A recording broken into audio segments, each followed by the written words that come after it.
Everyone, welcome to my channel CS Legal World, and today we are doing the very important chapter in a very quick way, which is CIRP, Corporate Insolvency Resolution Process, which is chapter number 3 of IBC, and chapter number 15 and 18 of CRI. तो basically CRI की दो chapters cover है इसमें. So let's go ahead with this one. तो सबसे पहले ये question क्या आ रहा है कि पर्सन हु में इनिशिएट CRP, कौन सा ऐसा पर्सन है जो CRP इनिशिएट कर सकता है. तो OC, FC and CD himself, जहाँ पे अगर डिफॉल्ट है जो 1 करोड़ या उससे ज़्यादा का होगा. तो उसके बाद ये आता है कि फाइनेंशियल क्रेडिटर कौन है और ऑपरेशनल क्रेडिटर कौन है. Who is financial creditor और who is operational creditor. Financial creditor वो person है, means है, ठीक है, means any person to whom financial debt is owed and include persons to whom such debt have been legally assigned or transferred. मतलब means any person to whom financial debt is owed. Financial creditor वो है जिसने financial creditor वो है to whom a financial debt is owed. ठीक है, to whom a financial debt is owed. Financial debt क्या है वो यहाँ पर दिया है, बट सिर्फ इतना बोलने का मतलब है कि financial creditor means any person to whom a financial debt is owed and include a person to whom such debt have been legally assigned और ट्रांसफर्ड. मतलब अगर आप अपना फाइनेंशियल डेट किसी और को भी ट्रांसफर करें तो वो पर्सन भी फाइनेंशियल क्रेडिटर बन जाएगा. Similarly when we talk about operational creditor means a person to whom an operational debt is owed and include a person to whom such debt have been legally assigned और transferred. So this is financial creditor. Now what exactly the financial debt means कि financial debt क्या होता है. तो financial debt means debt along with interest.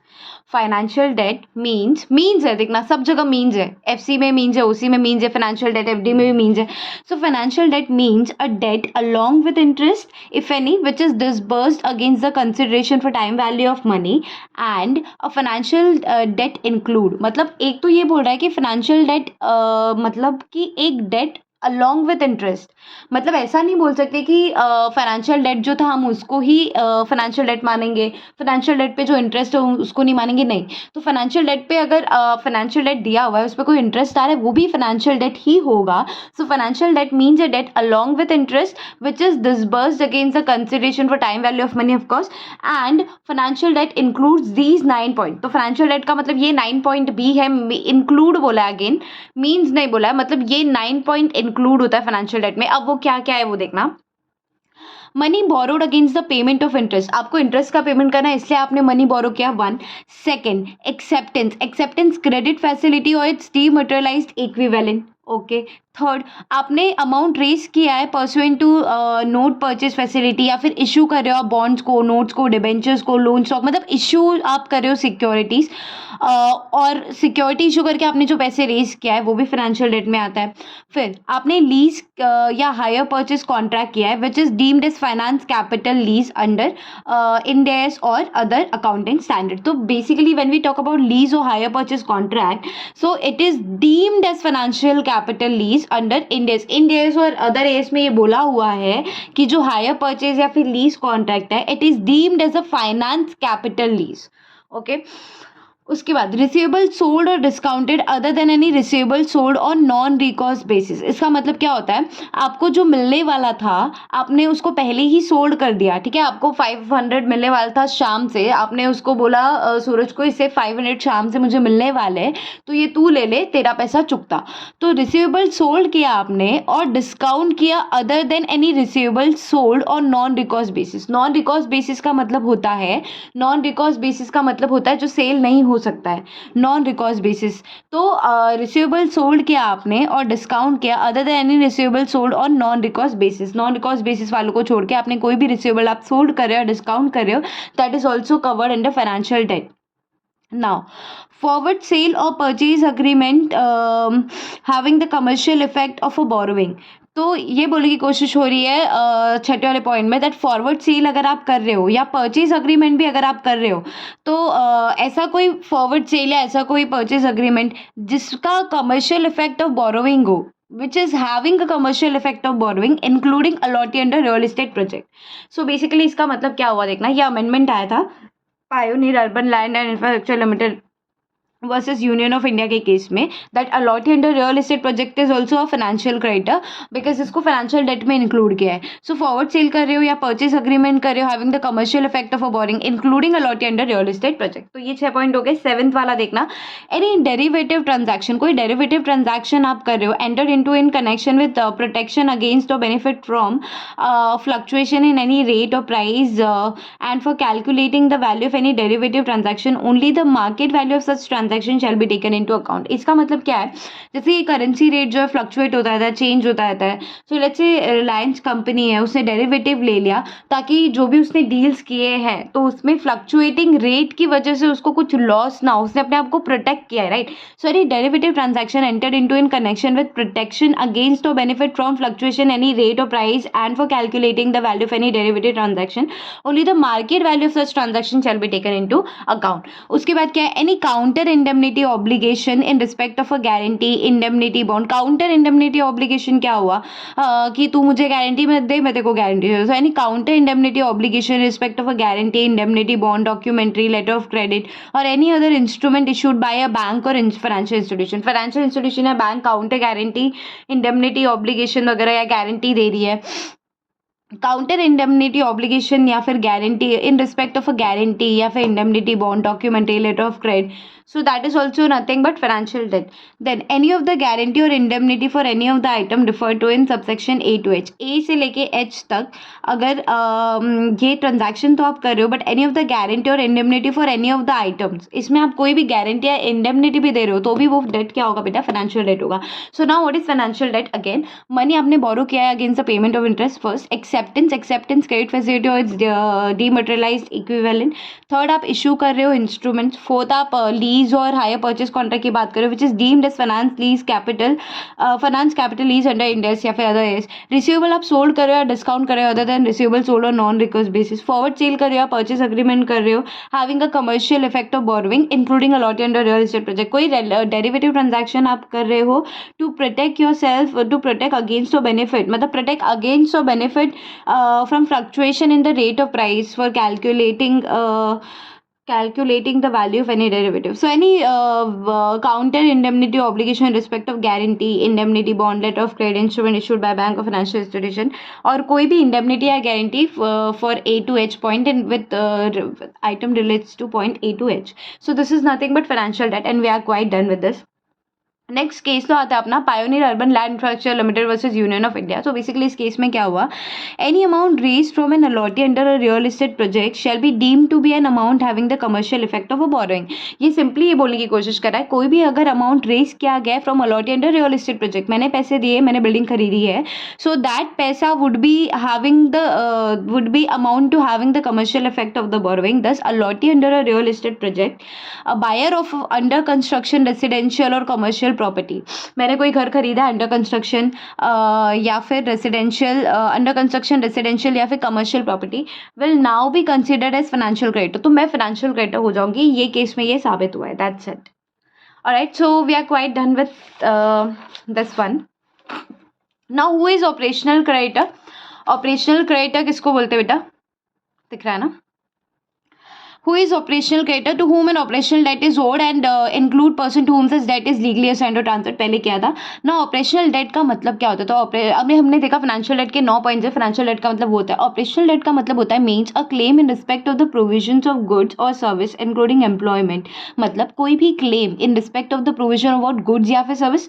कोई भी claim in respect of the provision of goods और service including employment का भी ले लो उसमें, और a debt in respect of the payment of dues arising under any law for the timing in force and payable to the central government any state government or local authority. मतलब operational debt में ये चीज़ें बोली है, operational date पे ये बोला है. पहले तो ऑपरेशनल डेट का मतलब हमने देखा that to operational creditor means a person to when operational debt is owed and include a person to whom such debt is legally assigned और transferred. Now what is operational debt? तो means a claim, कोई भी claim in respect of provision of goods या फिर service including employment को भी ले लो, और a debt in respect of the payment of dues arising under any law for the timing in force and payable being in force and payable to the central government या फिर state government या फिर local authority. मतलब central, state और local authority को आप जो पैसे दे रहे हो या पेबल है जो amount, that is also under operational debt. That is also under operational debt. तो ऑपरेशनल डेट का मतलब ध्यान से देखना, means a claim in respect of provision of any goods या फिर सर्विस इंक्लूडिंग एम्प्लॉयमेंट ऑल्सो, और a debt in respect of the payment of dues arising, and कोई लॉ में बोला है आपको इतना पेमेंट करना है for time force, and payable किसको है, वो भी सेंट्रल गवर्नमेंट, स्टेट गवर्नमेंट या लोकल अथॉरिटी को. That is under operational debt. Alright, तो फिर अब क्वेश्चन आता है initiation of CRP. This is very important question again. So basically देखना है यहाँ पर सबसे पहले ये बोला गया है that section 7 deals with it. Financial creditor either by itself और jointly with other financial creditors or any other person on behalf of the financial creditor as may be notified by central government may file an application for initiating CRP against the CD before the AA when a default has been occurred. तो ये सब मैंने इधर chart बनाया है इसका, but before we go head with that ये एक सेकेंड ये दो लाइन पढ़ने इंपॉर्टेंट है. तो देखना सबसे पहले क्या बोला कि financial creditor either by itself, या तो खुद या तो jointly with other financial creditor also, और any other person on behalf of the financial creditor also as may be notified by central government may file an application for initiating CRP. मतलब financial creditor खुद या फिर किसी और FC के साथ मिलके या फिर any other person on behalf of the financial, कोई मेरे बिहाफ, कोई मैं फाइनेंशियल क्रेडिटर कोई मेरे बिहाफ में भी आके एप्लीकेशन दे सकता है as may be notified by central government. वो अदर पर्सन जो है ना जो बिहाफ में कर सकता है एफसी के, that has to be notified by central government may file an application to initiate CRP.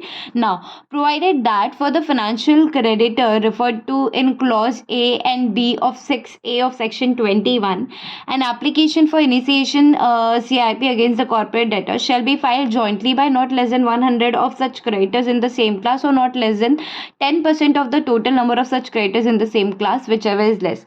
मतलब अगर जो 21 6A और 6B में मेंशन किए गए हैं जो क्रेडिटर्स सेक्शन 21 6A और 6B में मेंशन किए गए, we can go ahead with that. वो क्रेडिटर्स जो है, अब पहले उनको देख लेते हैं वो कौन से क्रेडिटर्स हैं. तो ये रहा 6A का पॉइंट A और पॉइंट B. तो ये दोनों जो पॉइंट है अगर इनको एप्लीकेशन देना है तो एटलीस्ट 100 मेंबर्स दे सकते हैं या फिर 10% of the total number. So देखना where a financial debt is in the form of securities और deposit and the terms of the financial debt provides for the appointment of trustee to act. मतलब ये debentures की बात करें तो let's say कोई security और डिपॉजिट है, डेट है, डिबेंचर्स है, and the terms of financial date provide for the appointment of trustee, जैसे डिबेंचर ट्रस्टी होता है, to act as authorized representative for all financial creditors. तो डिबेंचर ट्रस्टी जब आएगा पिक्चर में, देखना यहाँ पे, is in the form of securities और डिपॉजिट, जो डिपॉजिट जाता है कंपनी में, and the terms of the financial debt provides for the, मतलब जो फाइनेंशियल डेट दे रहे वहाँ पे देखो जैसे डिबेंचर हम देते हैं, डिबेंचर जब कंपनी इशू करती है तो वो उसके टर्म्स में मेंशन होता है ना कि 500 से ज़्यादा मेंबर्स डिबेंचर होल्डर है तो फिर डिबेंचर ट्रस्टी अपॉइंट हो सकता है या होगा. सो ऐसा कोई in such a case where the terms provide for the appointment of trustee to act as authorise representative for all financial creditors, so that trustee such trustee or agent shall act on behalf of financial creditors. मतलब debenture trustee would basically act on behalf of all the debenture holders. First point. Second is owed to class of creditor exceeding the number as may be specified other than the creditors covered under clause A of subsection 6 A or subsection under clause A or subsection 6. The interim resolution professional, the IRP, shall make an application to AA along with list of all financial creditors containing the name of IP other than the IRP to act as authorized representative. Basically, this is talking about home buyers. So, where the financial debt is owed to a class of creditors exceeding the number like the 100 members, तो ऐसा कोई class of creditors जहाँ पे creditors exceeding 100 like 100 in number, 100 number से भी ज़्यादा creditors है उस पर्टिकुलर क्लास में, other than the creditors covered under clause A और सबसेक्शन 6, ये वाला डिबेंचर्स ट्रस्टी को छोड़ के, या फिर सेक्शन 6 में जो मैंशनड है. सेक्शन 6 में कौन मैंशनड है अभी देखा, ऐसे यही है लॉ, इतना घुमा फिरा के. So where the terms of financial debt extended as part of consortium arrangement, और मतलब ये वाला तो कि 5 बैंक मिलके आपको पैसे दे रही है तो आप ट्रस्टी रख सकते हो या एजेंट रख सकते हो. सो कंसोर्टियम अरेंजमेंट वाले को छोड़ के या डिबेंचर्स वाले को छोड़ के अगर आप बेसिकली किसी क्लास ऑफ क्रेडिटर्स को ऐसा क्लास ऑफ क्रेडिटर्स जो कि 100 नंबर से ज़्यादा है, 100 मेंबर से ज़्यादा है, In that case, IRP shall make an application to AA along with the list of all financial creditors containing the name of IP other than the IRP to act as authorized representative. So home buyers की बात कर रहा है कि अगर आप debentures holder की बात कर रहे हो या अगर आप होम बायर्स की बात कर रहे हो और उनको एप्लीकेशन देना है तो क्या, ये दो चीज़ जानने के लिए हमको इतना ज़्यादा सेक्शन पढ़ना पड़ा. Can you believe it? You have to. यहाँ पे देखना. So provided that for financial creditors referred to in clause A or B of section subsection 6A of section 21, an application for initiation of CIRP against the CD shall be filed jointly by not less than 100 of such creditors in the same class or not less than 10% of the total number of such creditors in the same class, whichever is less. Can we summarize this one right now? But before doing that let me just tell you, जब भी ऐसा question आता है initiation of CRP वाला, तो अपने को एक पॉइंट लिखना है दैट फाइनेंशियल क्रेडिटर हिमसेल्फ और जॉइंटली और any other person on behalf of financial creditor can make an application. First point.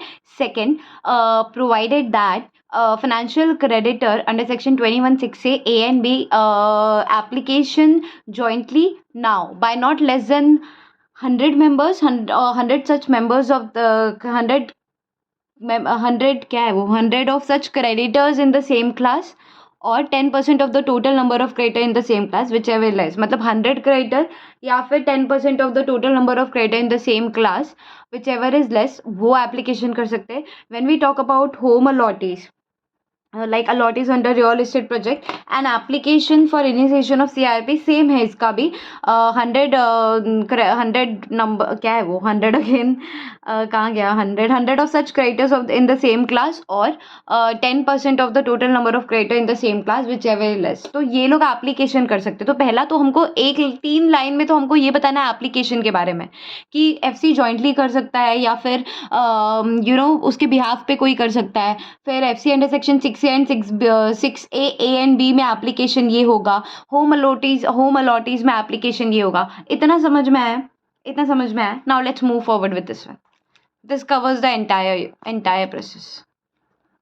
समझने की कोशिश करना है.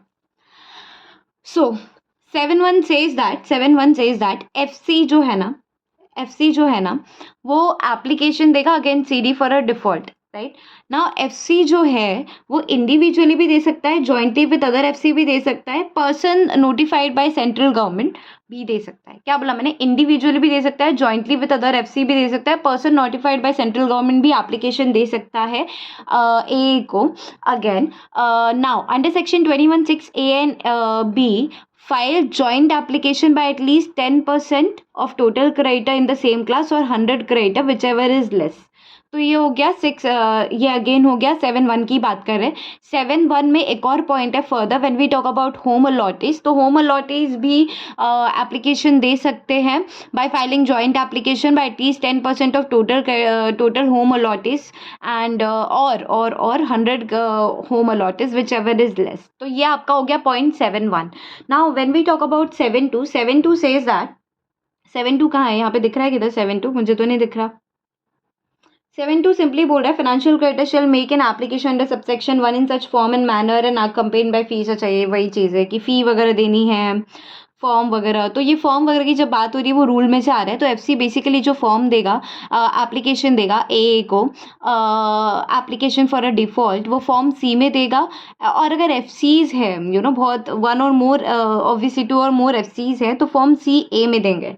तो अभी तक अपने को 7(1) समझ में आ रहा है बेटा? अभी तक अपने को 7(1) समझ में आ रहा है? 7(1) समझ में आ रहा है नहीं? फिर 7(3) पे जाएंगे. सबसे पहले क्या बोला मैंने 7(1) में कि फाइनेंशियल क्रेडिटर ईदर इंडिविजुअली और जॉइंटली विद अदर FC या फिर person notified by central government can make an application against the CD for a default to AA. Now provided financial creditor under section 21(6)(a) A and B can file a joint application by not less than 100 मैं 100 पे क्यों अटक जा रही हूँ?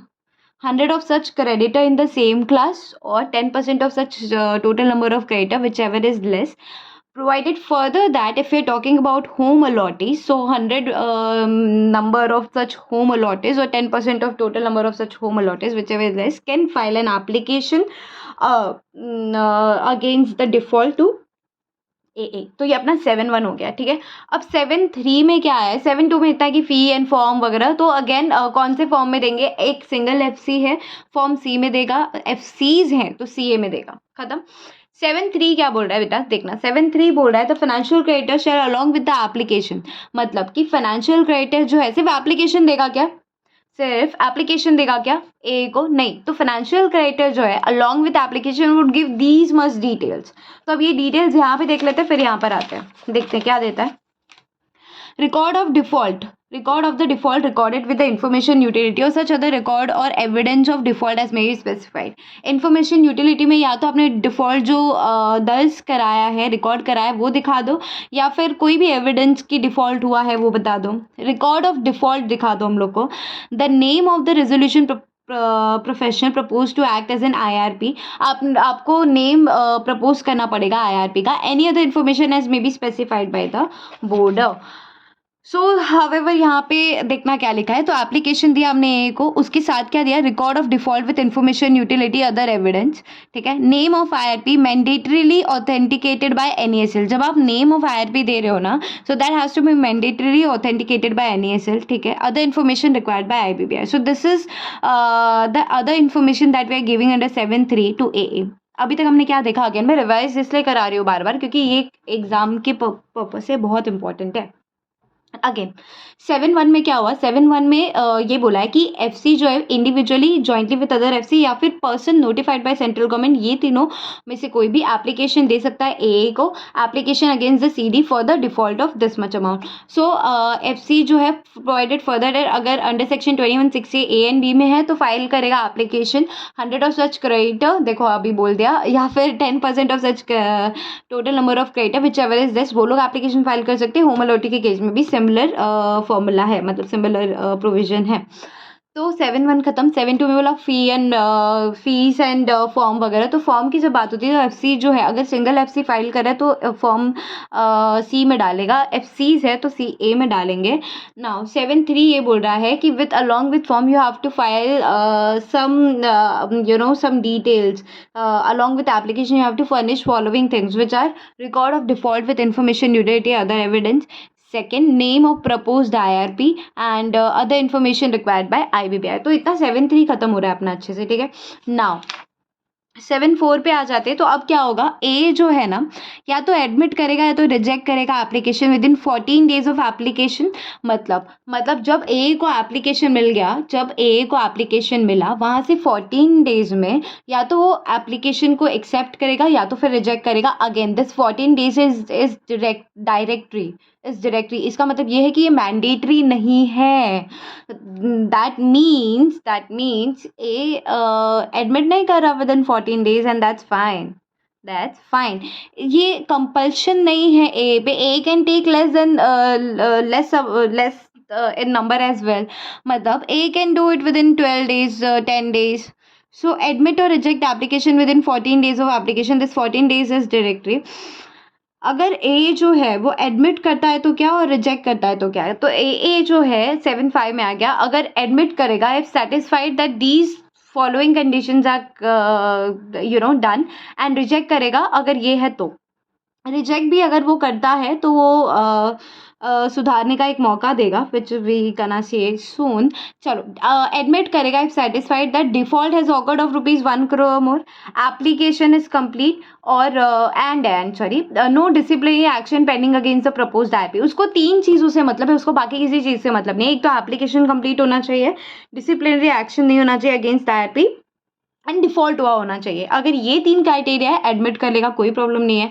Admit करेगा similarly application और same time appoint करेगा IRP को जो कि प्रपोज था फॉर मैक्सिमम 30 डेज, ठीक है, इतना समझ में आया। अगर रिजेक्ट करेगा तो कौन से बेसिस पे कि default has not occurred, default ही नहीं हुआ है, डिफ़ॉल्ट ही नहीं है, या फिर एप्लीकेशन इनकम्प्लीट है, या फिर डिसिप्लिनरी एक्शन पेंडिंग है अगेंस्ट प्रपोज्ड IRP, तीनों में से कोई भी एक मसला हुआ तो फिर वो क्या कर देगा, एप्लीकेशन को रिजेक्ट कर देगा। और ए जो है अगर कम्युनिकेट करेगा ऑर्डर विद FC कि आपका जो एप्लीकेशन था हमने रिजेक्ट कर दिया है, कम्युनिकेट कर लेगा FC के साथ। अगेन यहाँ पर आ जाइए CR, ये हुआ 7-5 हो गया। इसमें एक पॉइंट है that before rejecting 7 days notice to be given to applicant to rectification.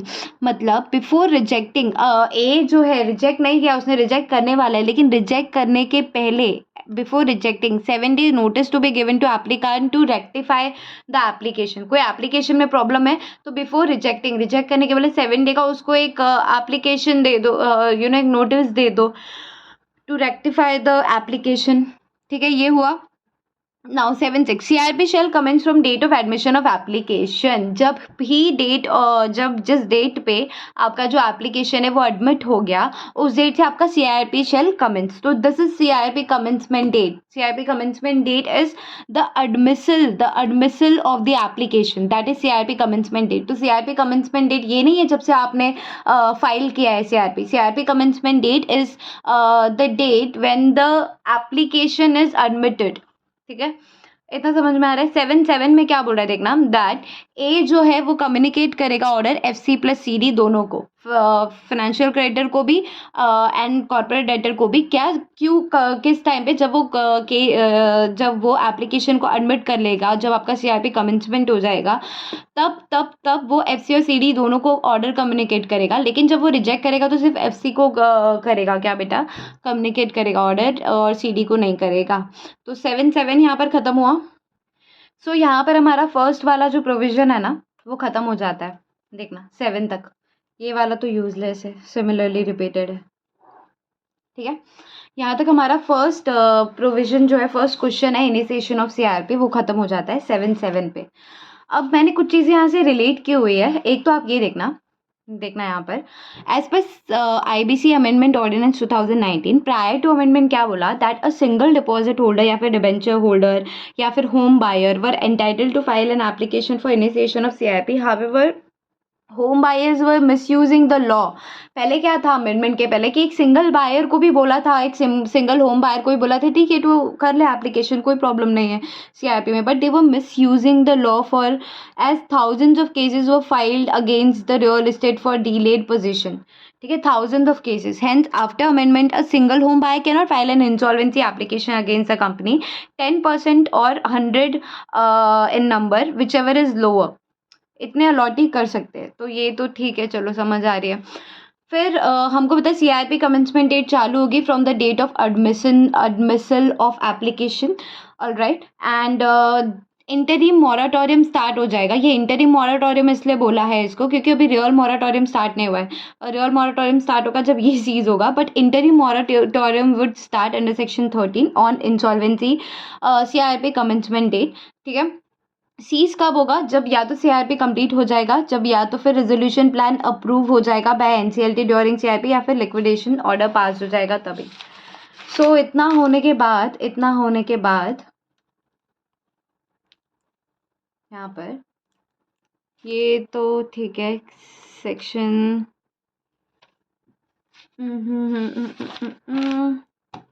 ठीक है, we can move forward with since we are done with section 7। जैसे जैसे आएगा मैं आपको रिलेट कराते जाऊंगी, so do not worry about it. Okay, ठीक है, ये वाला देखना ज़रा। ये जो मैंने आपको बताया था ना 14 डेज वाला टाइम फ्रेम जो है वो डायरेक्टरी है, तो ये हुआ था Surendra trading company versus Jogilal Kamlapat jute mills company limited and others में। ठीक है, now look for section 9 which is application for initiation of CRP by OC। आप बोलोगे मैम 7 का राइट किधर है, तो 8 9 को करने के लिए 8 आएगा। ठीक है, so application for initiation of CRP by OC, तो application for initiation of CRP by OC by operational creditor. So अगर ये करना है तो ये सेक्शन 9 में बताया, लेकिन सबसे पहले क्या होगा ना, जो ऑपरेशनल क्रेडिटर है वो CD के पास जाएगा 8(1) में, बोलेगा डिमांड नोटिस देगा under section 8 on occurrence of default. तो डिफॉल्ट हो गया, वो एक डिमांड नोटिस दे देगा मेरे पैसे वापस कर दो। ठीक है, OC कौन होता है, OC वो होता है जो वो उसका एम्प्लॉय हो सकता है या फिर उसका सप्लायर हो सकता है, जिससे हमने अभी भी पढ़ा था ना पहले कि OC कौन होता है। So OC is a person to whom operational debt is owed, or which can be include a person to whom which it can be legally transferred or assigned. So that person can be OC. Again फिर हमने देखा था कि operational date किसको बोलते हैं बेटा, तो ऑपरेशनल डेट किसको बोलते हैं पढ़ा था हमने, याद है ना, यहाँ पर है So operational debt means a claim in respect of the provision of good या फिर services including employment or a debt in respect of the payment of dues arising under any law for the timing in force and payable to the central government, state government या फिर local authority. सो ओसी जो है basically वो employ हो सकता है या फिर उसका सप्लायर हो सकता है. तो ओसी जो है वो डिमांड नोटिस देगा under section 8 on occurrence of default. हो उसने डिमांड नोटिस दे दिया. Now CD the corporate debtor he has to reply within 10 days. 10 days में वो क्या बोलेगा बिफोर डिमांड नोटिस कि डिमांड नोटिस के पहले एग्जिस्टेंस ऑफ डिस्प्यूट है कि तूने जब मेरे को डिमांड नोटिस दिया है उसके पहले there is an existence of default the dispute sorry.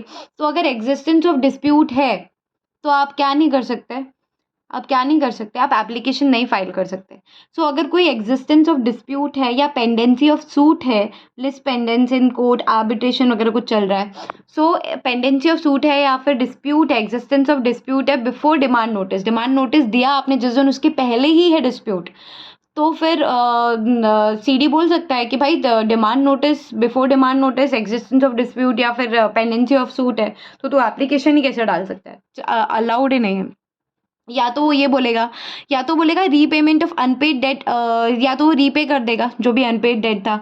या फिर ये क्या लिखा है मैंने, attested copy of record of electronic transfer दे देगा कि देख भाई मैंने तेरे को जीपे किया था, ये ले इसका ट्रांजैक्शन आईडी ले ले. अटेस्टेड कॉपी ऑफ रिकॉर्ड, अच्छा वो ये देगा क्या, स्क्रीनशॉट भेजेगा क्या, देख भाई मैंने तो तेरे को पेमेंट कर दिया था. नहीं, he would needly he has to give attested copy, attest कराना पड़ेगा. पहले तो वो इलेक्ट्रॉनिक जो भी उसका स्क्रीनशॉट होगा वो उसका प्रिंट निकालेगा, उसको अटेस्ट कराएगा. That attested copy of record of electronic transfer वो उसको देगा. Attested copy of record that OC has encashed a cheque issued by the CD, कि मैंने तेरे को चेक इशू किया था, ये इसका कॉपी है, बैंक के पास जाएगा कॉपी लेगा. अटेस्ट करेगा कॉपी ऑफ रिकॉर्ड कि देख भाई मैंने तेरे को चेक दिया था ये वाला, तूने तो इसको एनकैश भी कर लिया है. ठीक है, तो या तो वो बोलेगा कि डिमांड नोटिस या उसके पहले डिस्प्यूट था या फिर पेंडेंसी ऑफ सूट है, या फिर वो बोलेगा देख मैं, या तो फिर वो ये उसके पास दूसरा ऑप्शन है कि वो रीपे कर सकता है डेट को. या तो बोलेगा देख अटेस्टेड कॉपी देगा इलेक्ट्रॉनिक पेमेंट की, attested copy of record that the cheque has been issued and that has been encashed by you. ठीक है, ये दोनों तरीका ये वो कर सकता है. अगर वो रिप्लाई नहीं दिया विद इन, अब यहाँ से 9(1) स्टार्ट हो रहा है. सो 8(1) एंड 8(2) पे ख़त्म हो जा रहा है. सेक्शन 8 जो है ना, यहाँ पर देखना 8(1) एंड 8(2) पे ख़त्म हो जा रहा है. यहाँ पर है 8(1), 8(2) यहाँ पर ही ख़त्म हो जा रहा है. तो सेक्शन 8 जैसे ही ख़त्म हुआ, नाउ 9(1) की बारी आई. 9(1) ये बोल रहा है कि अगर रिप्लाई नहीं आया डिमांड नोटिस का with in 10 days of such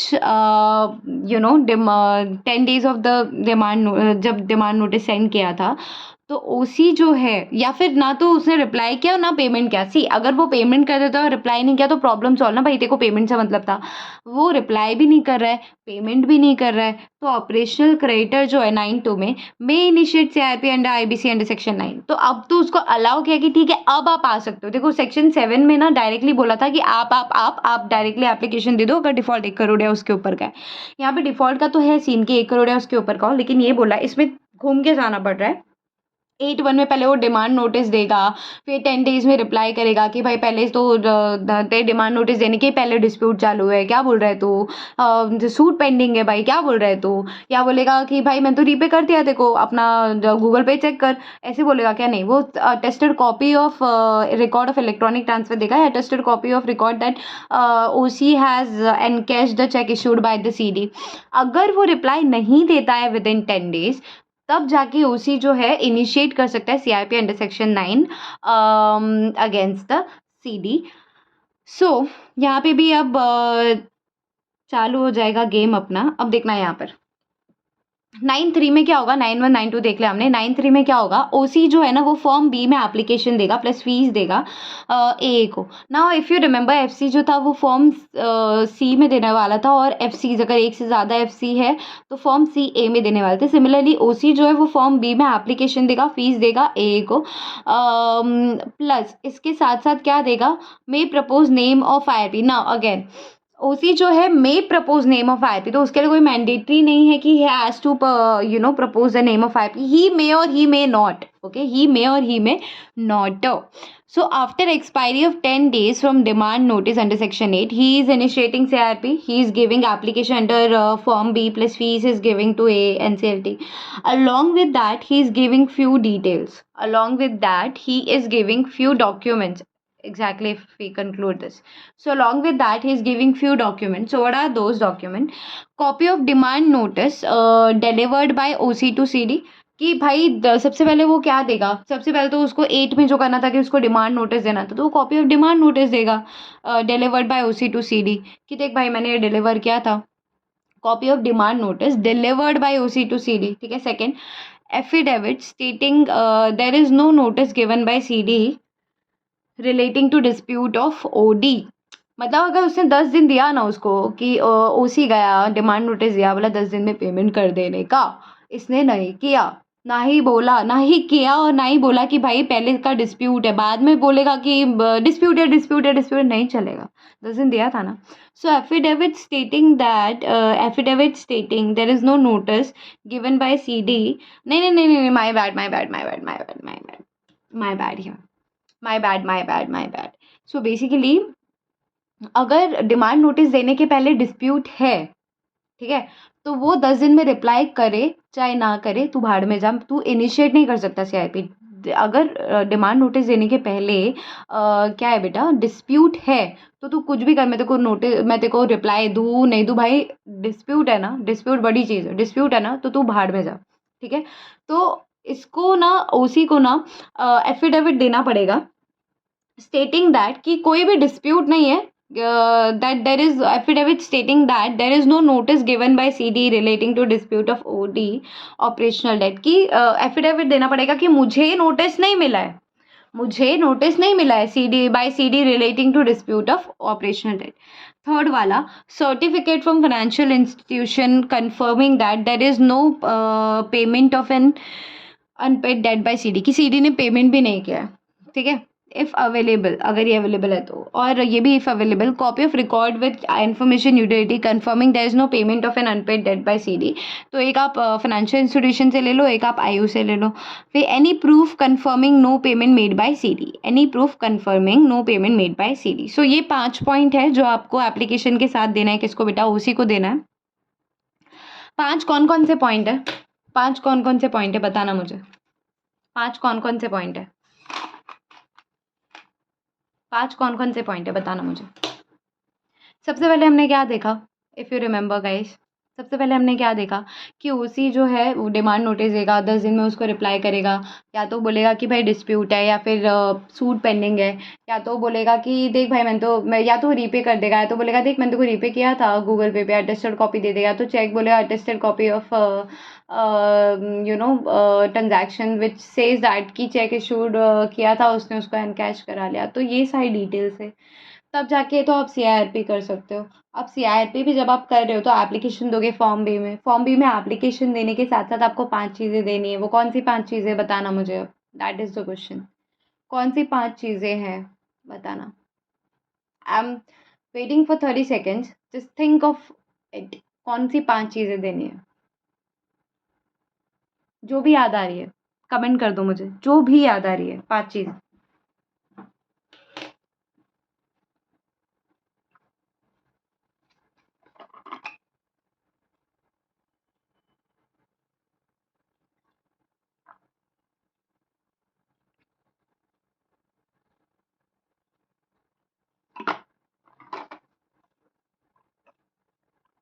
किया कमेंट बेटा. तो देखो लाइव जाने का यही फ़ायदा होता है. एनीवेज लाइव ही है ना भाई आप लोग के लिए, तो ठीक है. चलो, तो सबसे पहले वो क्या 5 चीज़ें देगा बेटा, सबसे पहले वो क्या 5 चीज़ें देगा. एक तो वो बोलेगा कि एक तो चीज़ें वो ये देगा कि मैंने डिमांड नोटिस डिलीवर तो किया था उसको, पहला डिमांड नोटिस डिलीवर तो किया था. सेकंड क्या था, एक तो डिमांड नोटिस हो गया, सेकंड क्या था, सेकेंड मुझे ये याद आ रहा है कि कोई भी एफिडेविट देगा स्टेटिंग दैट कि कोई भी नोटिस नहीं मिला है उसको फ्रॉम सीडी कि about earlier dispute. Second. Third, financial institution से if available I will get the this one, financial creditors से, फाइनेंशियल इंस्टीट्यूशन से confirming that there is no payment that is been made by CD, and financial creditors से, sorry financial IU से भी confirm करा लूँगी कि payment नहीं हुआ है, और कोई भी ऐसा एविडेंस, कोई भी ऐसा document confirming that there is no payment made by CD. तो ये 5 चीज़ें देनी है, ठीक है। नाउ जब ये 5 चीज़ें दे दोगे ना आप, जब ये 5 चीज़ें दे दोगे ना आप, तो ए जो है वो 9(5) में NCLT of course with in 14 days या तो एडमिट करेगा या तो रिजेक्ट करेगा। रिजेक्ट करने के पहले, बिफोर रिजेक्टिंग, वो 7 डेज नोटिस देगा to verify, before rejecting 7 days notice to verify the application, ठीक है, मतलब करेक्ट द एप्लीकेशन, ठीक है। सो अब ये जो एडमिट करेगा कौन से बेसिस पे करेगा, सेम वही चीज़ है, दैट एप्लीकेशन कंप्लीट है, no payment of unpaid debt, no payment of unpaid debt, demand notice delivered by OC to CD for payment, no notice of dispute received by OC, no such record in IU, no disciplinary action against IRP। तो इसमें से similar point कौन से जो section 7 में थे, एक तो एप्लीकेशन कंप्लीट होना चाहिए, देखना यहाँ पे ये था, default has awkward, application is complete और नो डिसिप्लिनरी एक्शन। सो यहाँ पे देखना एप्लीकेशन कंप्लीट, डिफ़ॉल्ट है ना क्योंकि पेमेंट नहीं किया है, so no payment of unpaid debt, demand notice delivered है, no notice of dispute receive by OC, no such record in IO, and no disciplinary action against IRP. So communicate करेगा decision to OC plus CD. अगर admit कर लिया तो CRP commencement चालू हो जाएगा, और ये ऑर्डर जो है वो कम्युनिकेट करेगा ओसी एंड सीडी के तहत। रिजेक्ट हो गया तो क्या होगा ऑप्शन, कि एप्लीकेशन इनकम्प्लीट होगा, या पेमेंट कर दिया होगा उसने, या OC has not deliver demand notice to CD, या फिर notice of dispute received in information utility, या फिर disciplinary action against IRP. So उसका उल्टा बेसिकली। तो या तो इस बेसिस पे एप्लीकेशन होगा या तो फिर रिजेक्शन होगा, एंड जब एडमिशन होगा वहाँ से ही सीआरपी कमेंसमेंट आपका जो है वो चालू हो जाएगा, और मोराटोरियम भी चालू हो जाएगा अंडर सेक्शन 13, ठीक है। ठीक है या नहीं, ठीक है या नहीं गाइस, गाइस चलो ना section 10 we gonna do it. तो सेक्शन 10 क्या बोला, ये भी बहुत ईजी है, देखना मेरा गला सूख गया है काफ़ी।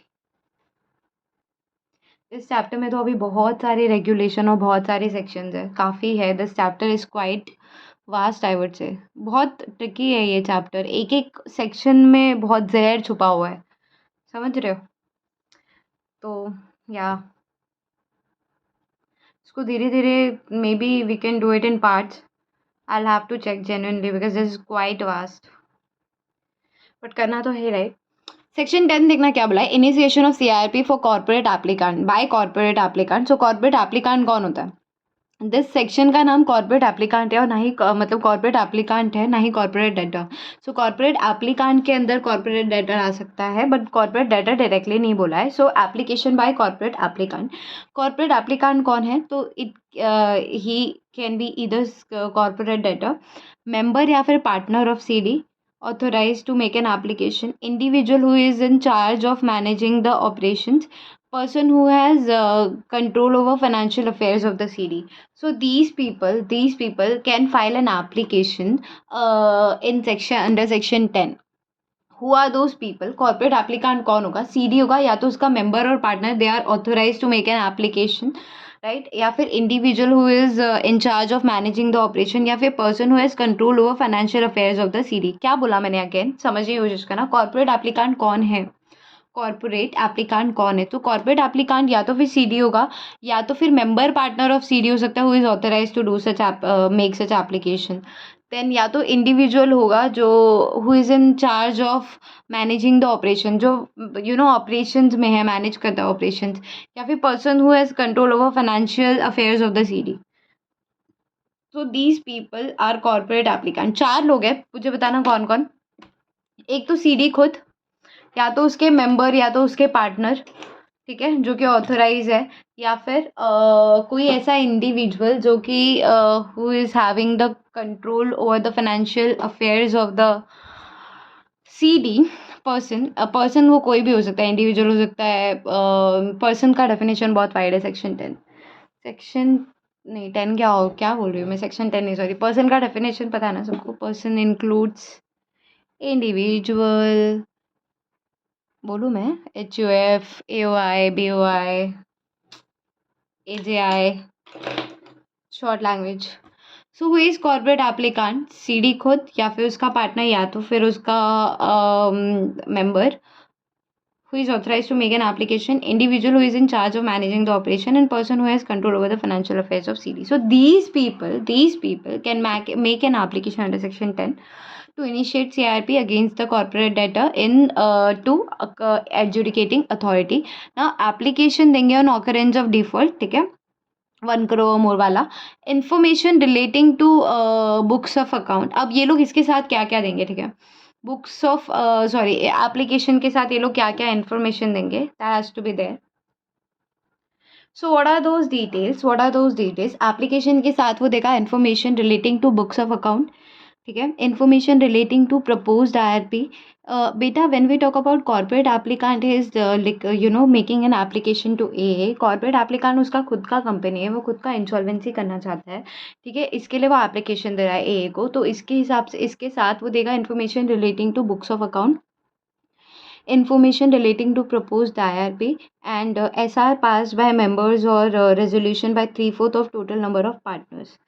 क्या बोला मैंने? SR पास बाय मेंबर्स की मेंबर्स ने SR पास किया या फिर resolution by 3/4 of total number of partners that they want to insolvent that they want to initiate CIRP against the company. So within 14 days, either the application would be admitted or rejected. Admitted on the fact that application is complete and no disciplinary action against the IRP. Reject on the basis that before rejection, the 7 days rectification notice has to be given, and rejection on the basis of this thing. Now CIRP would commence when the the application is admitted. On the same day the CIRP commences. Now then moratorium, जैसे ही CIRP commence होगा तो moratorium चालू हो जाएगा under section 13, seize होगा इस time पे। ये क्यों नहीं करा रही अभी? बिकॉज सेक्शन आएगा देन आएगा। What's wrong with my English, Hindi, sorry.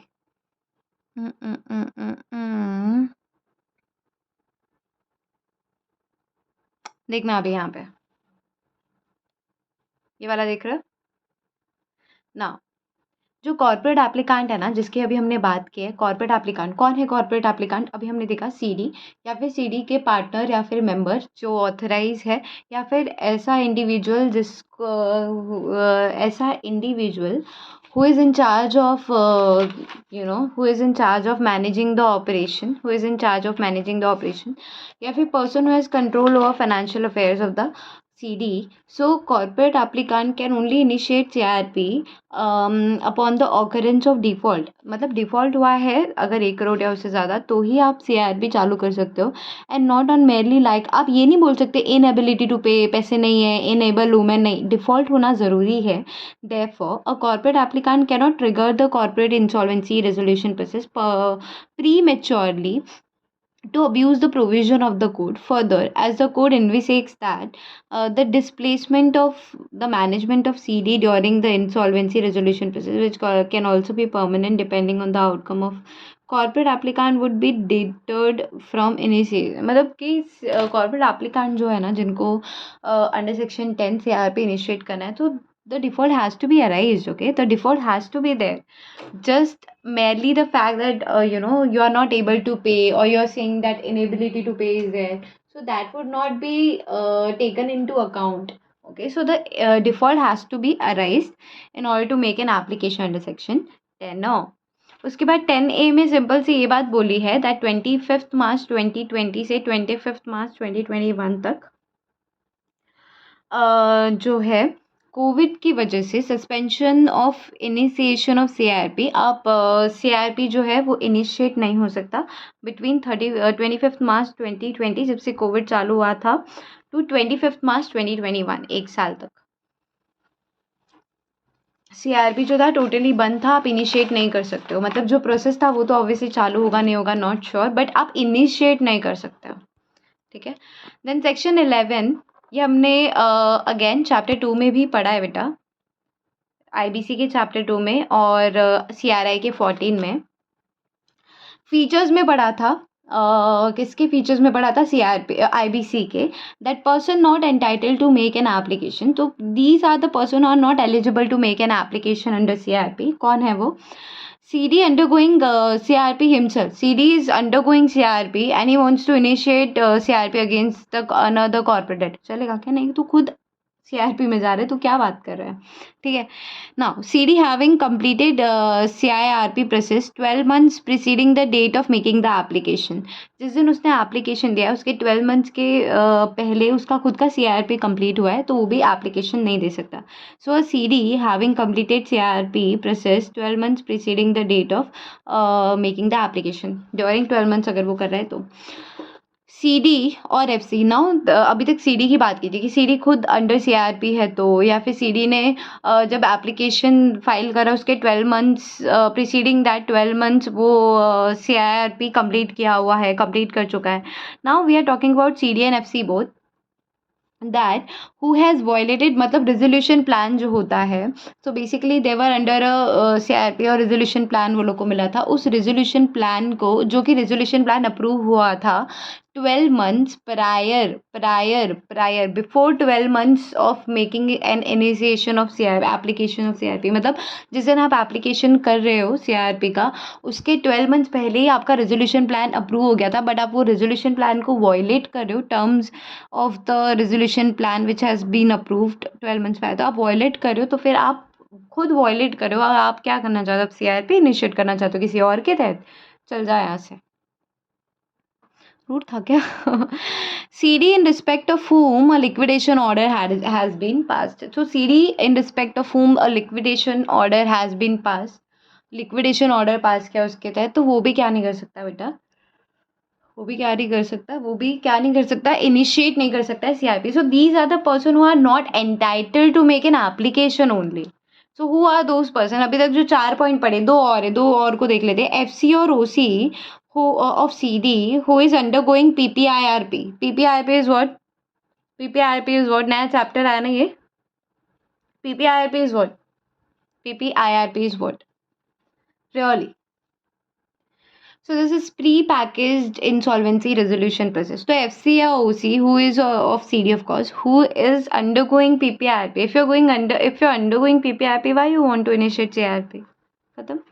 Now CD for whom resolution plan has been approved under PPIRP in the last 12 months. तो ये तो same point है ना. CD for whom resolution plan has been approved under PPIRP in the last 12 months. Okay. सो अगर अब मैं 6 point पूछूँ आपको, तो क्या आपको याद होगा ये, that the following person are not entitled to make an application to initiate CIRP. So would you remember this one? Who are those following person who are not entitled to make an application under section this one? Can you tell me that? As simple as that. Can you tell me that? I want to know the answer. जानता जवाब चाहती है. जानता जानता जवाब चाहती है. Alright, section 11, person not eligible to make an application under CIRP. Who are those person? That CD is undergoing, CD is undergoing CIRP and he wants to make an application for CIRP. नहीं चलेगा boss. फिर फिर ऐसा CD जिसका CIRP complete हुआ है in 12 months prior to the date of making an application. ठीक है, वो भी नहीं कर सकता.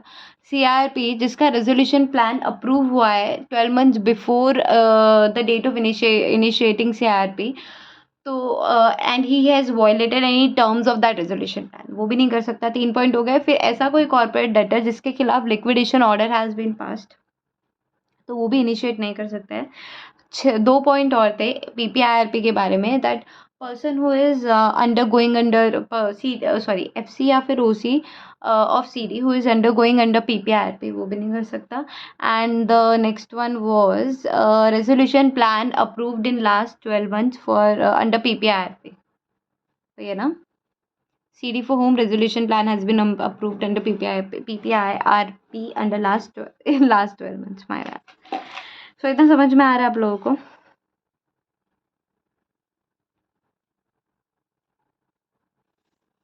समझ रहे हो आप लोग या नहीं? ये रिपीटेड है, चलो. So section 12 is there, time limit for completion of CRP.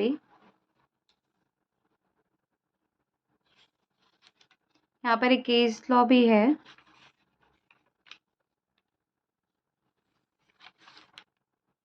Then section 11 is there, जो अभी हमने किया ना, person not entitled to make an application here.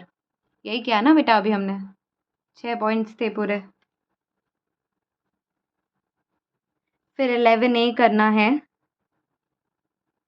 Section 12 is there again.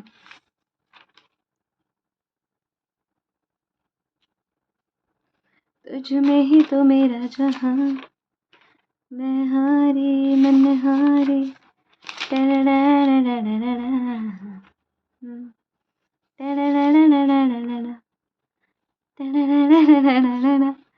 I am sorry, I am just looking at it, I am just thinking कितना बड़ा है यार, ये कब खत्म होगा.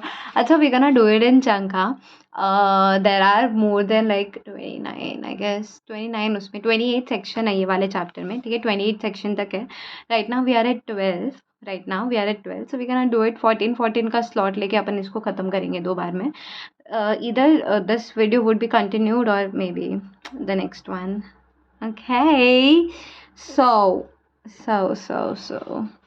just wanted to say, I just wanted to see, ये section 10 का 10 वाला पार्ट है, ये इस साइड वाला.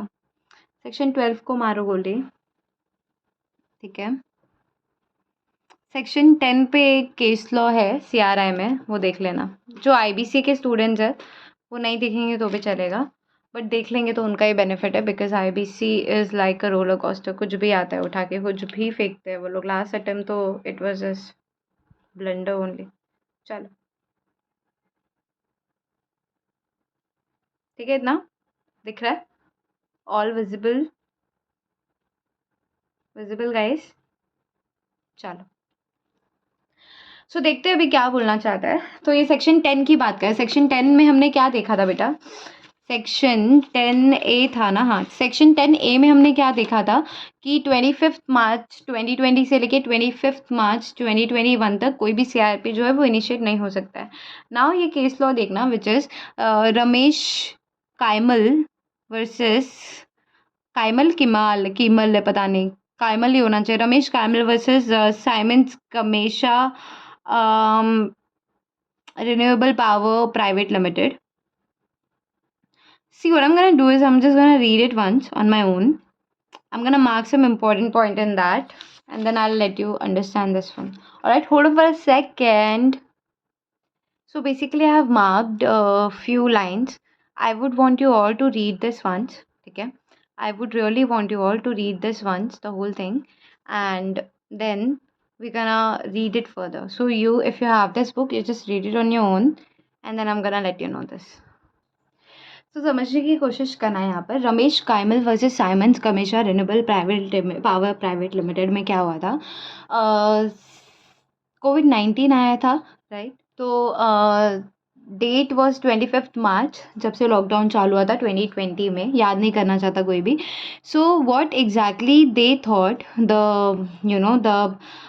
Bench of the court, what they thought कि प्रॉब्लम होगा ये कि सारे कॉर्पोरेट डेटर जो है वो लोग आ जाएंगे इंसॉल्वेंसी में लिक्विडेट होने के लिए. और जो इंसॉल्वेंसी का जो मेन ऑब्जेक्टिव है दैट कि उनको लिक्विडेशन उनका ऑब्जेक्टिव नहीं है. उनका ऑब्जेक्टिव है रिजॉल्व करना, इंसॉल्वेंसी को रिजॉल्व करना, एंड कॉर्पोरेट को एज अ गोइंग कंसर्न रखना. सो उनका मेन ऑब्जेक्टिव जो है वो आ जाएगा at stake. And there were also one more objective which was, हाँ भाई, liquidation and no longer remaining as going concern. एक तो वो था. speaking through this one, ठीक है. Code is first and foremost a code for reorganization and insolvency resolution of the corporate debt, as I said. So maximization of value of the assets of such person of CD, of course, so they are efficiently run as a going concern is another very important objective of the code. ठीक है. Will promote entrepreneurship as well, because the person who is in management of CD are removed and the new entrepreneur are there in their place. So promoting the entrepreneurship enhances the viability of credit in the hands of bank and financial institution, because once they run as a going concern, they would be able to repay their debt in a very well and efficient manner. So the interest of all stakeholders are also looked upon. Timely resolution of corporate debtor who is in red by an effective legal framework would go a long way to support the development of credit markets. Even in liquidation, the liquidator can sell the business of a corporate debtor as a going concern. Hence, the embargo contained in Section 10A must receive a purposive construction which will advance the objective which was sought to be achieved by enacting the provision, which are therefore unable to accept the contention of the appellant. कि section 10A जो है उसका purposive construction है that will advance object, मतलब वो object क्या है IBC का उस पर मोर फोकस्ड है. सॉरी. सो आई होप इतना समझ में आ रहा है आप लोगों को. ठीक है. Now we gonna move forward with section 11. उसके बाद 11A भी है. सी यहाँ पे 11A है. I am not sure where the section 11 is. Section 11 we already did na. Person not entitled to make application. We did na this one. Box में जो था. CD undergoing CRP, financial credit or OC of CD undergoing PPIRP. We did na this one यार, ये वाला. We did na this one. Section 11 we did. So section 11A we gonna looked upon, and once we done with this one, then we gonna do section 12 and section 12A. My throat has been sewed, like really it's paining inside. I don't know why. I know whether I would continue this or not, but I'm trying my best. Trust me on that. So section 11A देखना बेटा. According to the section 11A of the code, where an application filed under section 54C is pending, where an application filed under section 54C is pending, so the A shall 54C क्या है बेटा? If you all remember, 54C is 54C कहाँ आता है? Can anyone tell me? 54C क्या है? कहाँ आता है?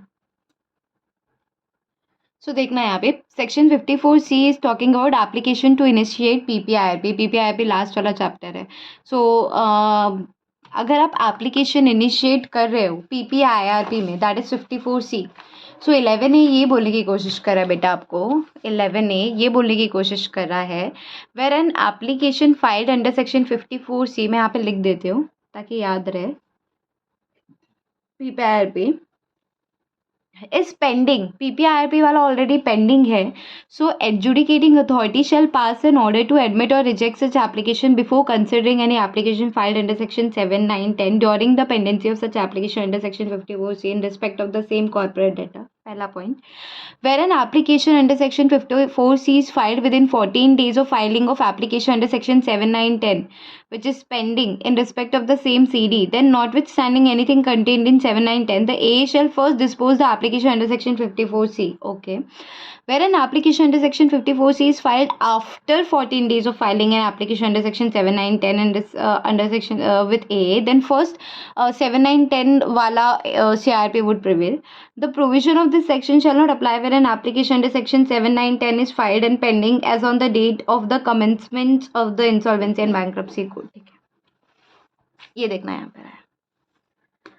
सेक्शन 11A ये बोल रहा है that this is against MSME. ठीक है, this is against MSME because 11A क्या बोल रहा है, if you have filed application under, यहाँ पे आ जाना, MSME के फेवर में है ये, that if you have filed under section 54C an application is pending, then अगर वो फिर से फाइल करता है an application under section 10 of IBC, giving you an example 7, 9, 10. In that case, where application which is under section 54C is already pending and now AA received the application under section 7, 9, 10 ना, सिर्फ 10, 7, 9, 10 आएगा यहाँ पे.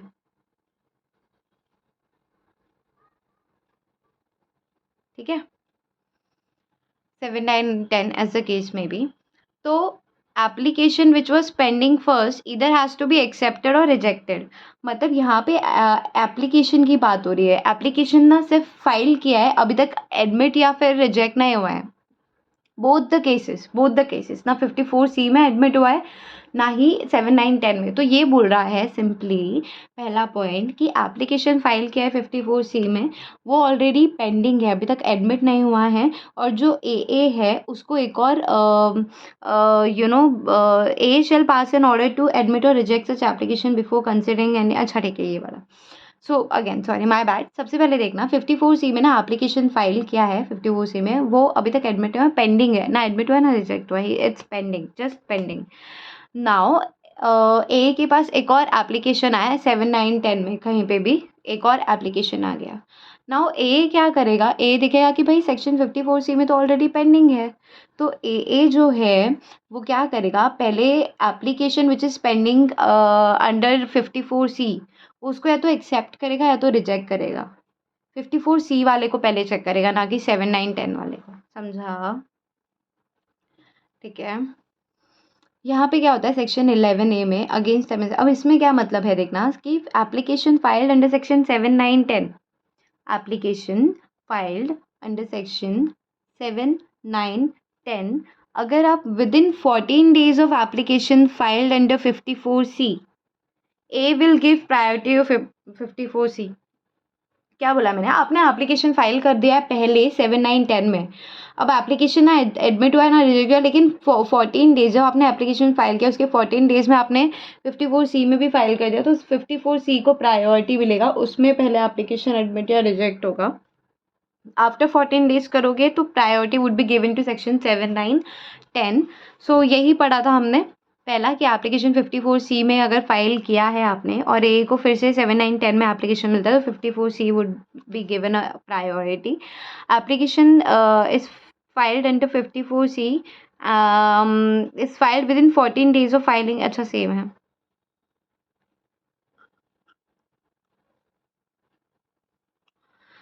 तो यही 3 point थे और यही 3 पॉइंट मैंने आपको एक्सप्लेन करने की कोशिश की है, and I hope that has been understood by you as well.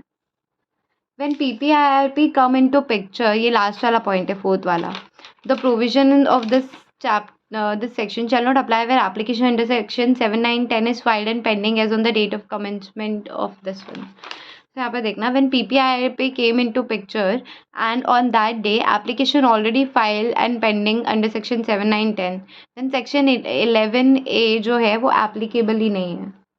PPIRP जब पिक्चर में आया और ऑलरेडी कोई एप्लीकेशन पेंडिंग है 7, 9, 10 में, तब आप भाग के नहीं जा सकते 11A के पास, तो सेक्शन 11A उस पर एप्लीकेबल नहीं है। I hope you understood. Now section 12 which is time limit for completion of resolution process. तो पहले इसको देखना, फिर हम जाएंगे बड़े वाले नोट्स की तरफ। इसको देखना, समझने की कोशिश करना। 12(1) क्या बोल रहा है, CIRP जो है वो कंप्लीट हो जाना चाहिए with in 180 days from admission of application. जब एप्लीकेशन एडमिट होता है उसको ही हम बोलते हैं इंसॉल्वेंसी कमेंसमेंट डेट। तो जो आपका इंसॉल्वेंसी कमेंसमेंट डेट है वहाँ से 180 डेज में जो है आपका CIRP जो है वो कंप्लीट हो जाना चाहिए।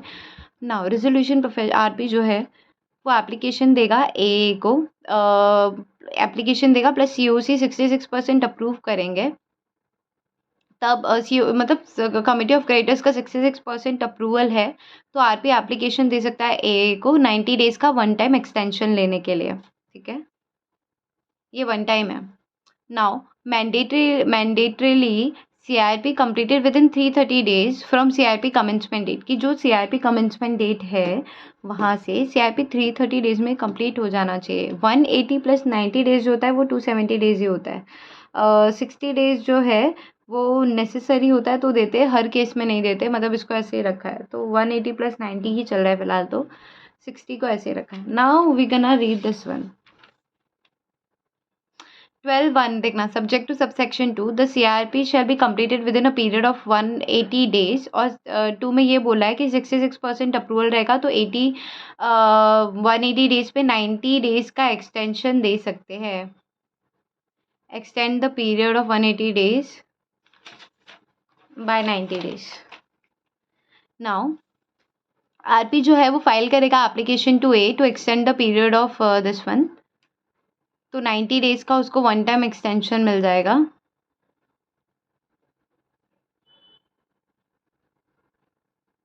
ठीक है, इतना घुमा फिरा के क्यों दिया है, यहाँ पर है ये.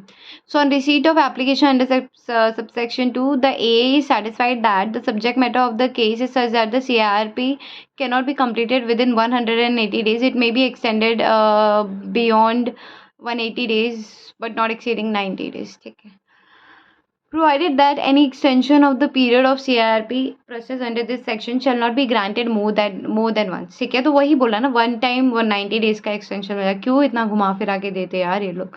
Provided that any extension of the period of CRP under this section shall be ठीक है हो गया. Provided further that CRP shall mandatorily be completed within a period of 330 days from insolvency commencement there, including any extension of the period of CRP legal proceeding. ठीक है ठीक है ठीक है. Provided also that where insolvency resolution professional of corporate debtor is pending and has not been completed within 180 days and plus 90 days shall be 180 days then shall be completed within 90 days.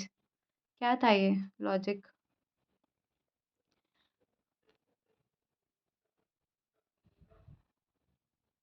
ठीक है, I don't think so this is important to be honest.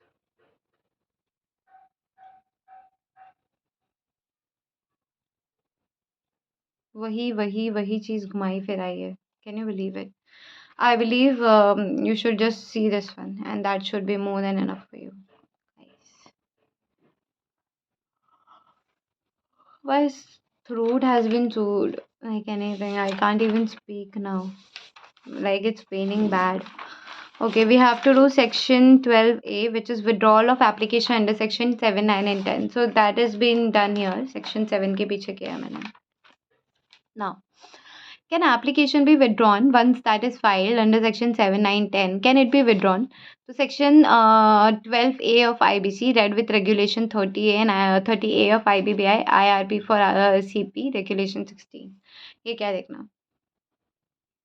Before admission of application, after admission of application. Because मतलब अभी तक अगर आपका जो application है वो एडमिट नहीं हुआ है तो एप्लीकेंट क्या करेगा, with permission of A withdraw कर लेगा, कोई प्रॉब्लम नहीं है. लेकिन एडमिशन एप्लीकेशन जो है वो एडमिट हो चुका है, इन दैट केस सेक्शन 13 भी लग चुका है. तो NCLT by order will take following action. Declare a moratorium section 13 के हिसाब से. Public announcement to be made within 3 days of appointment of IRP. Appoint IRP under section 16.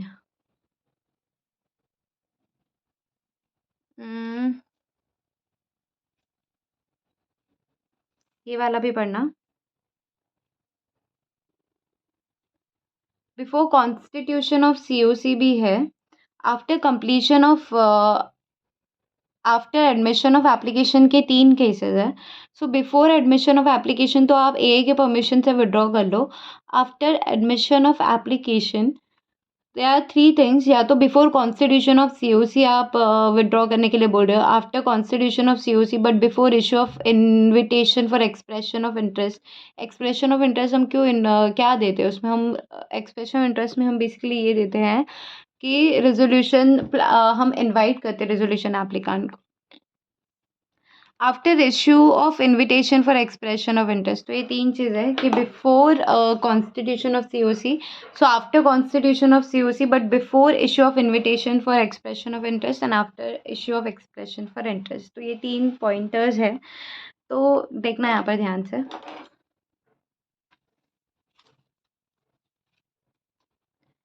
Before constitution of COC अगर आप कर रहे हो, COC अभी तक कॉन्स्टिट्यूट नहीं हुई है, तो एप्लीकेंट जो है वो विड्रॉल एप्लीकेशन देगा थ्रू IRP AA को फॉर्म FA में.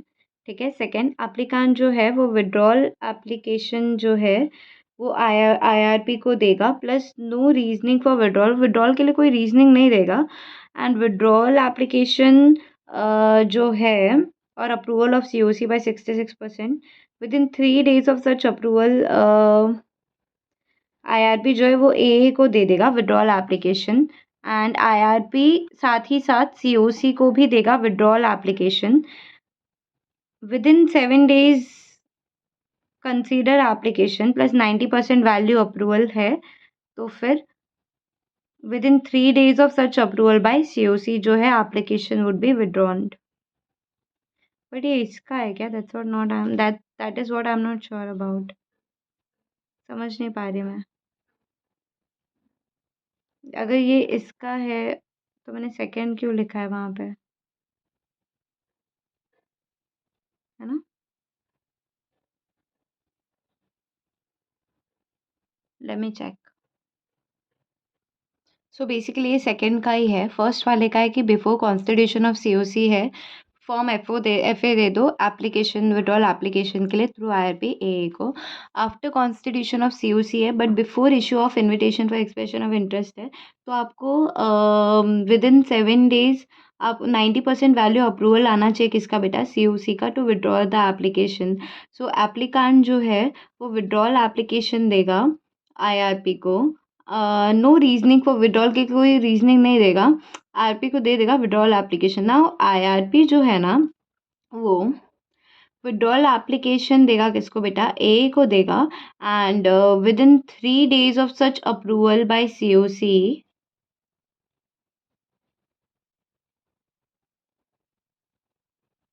With in 3 days of such approval bye COC, ये कुछ तो मैंने गड़बड़ किया है, ये पढ़ लेंगे अपन, कोई बात नहीं। थर्ड वाला देखते हैं। थर्ड वाले में क्या दिया है? दैट एप्लीकांट जो है वो विड्रॉल एप्लीकेशन देगा प्लस रीजनिंग देना पड़ेगा उसको यहाँ पे, क्योंकि एक्सप्रेशन ऑफ इंटरेस्ट भी आपने इनवाइट कर लिया तो आपको रीजनिंग देना पड़ेगा। अब आप क्यों विड्रॉ कर रहे हैं? तो आईआरपी जो है within 30 days of approval from COC, withdrawal application plus approval of COC A को दे देगा।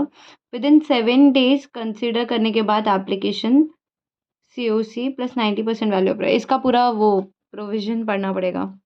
This is what section 12, right? Right? 12A, right? Yes. Let's read that ना, क्यों टाइम वेस्ट करना है? किधर है भाई 12th? यहाँ पर है 12A। इसमें लिखा क्यों नहीं है मैंने पूरा, समझ नहीं आ रहा मुझे। Withdrawal of application, hold on